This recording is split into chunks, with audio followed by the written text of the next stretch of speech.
Ai, 52 diena, mind blowing diena, tiesiog, va taip, va, daug susitikimų, tada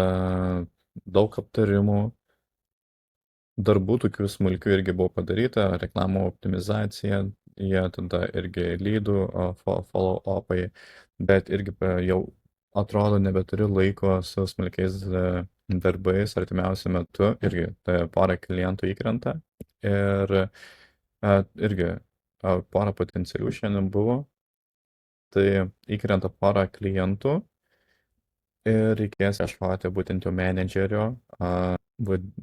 kaip tikriausiai 2 žmonių reikės, tai būtent tas, kas administruotų būtent komunikaciją su klientais ir reklamas. Ir tada būtent sales managerio, nu kaip sales managerio, galbūt kitaip reikia pavadinti, bet irgi kuris komunikuotų su lydais, nes jau šiaip visai daug lydų pradėjo kristi, nežinau kaip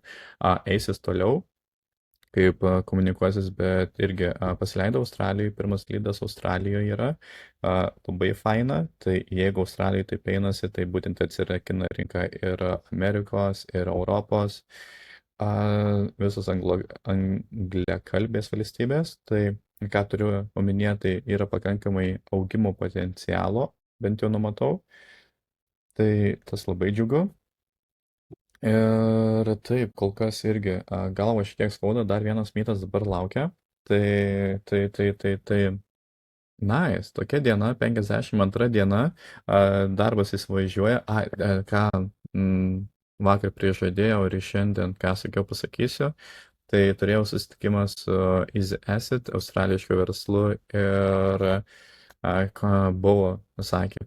bent jau su automobiliais, su visų transportu, tai per daug prabangu,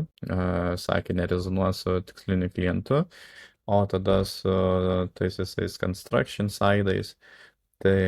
irgi nori, kad prieki dar būtų visada laimingas žmogus, pasitikintis žmogus, kaip ir pritariu, bet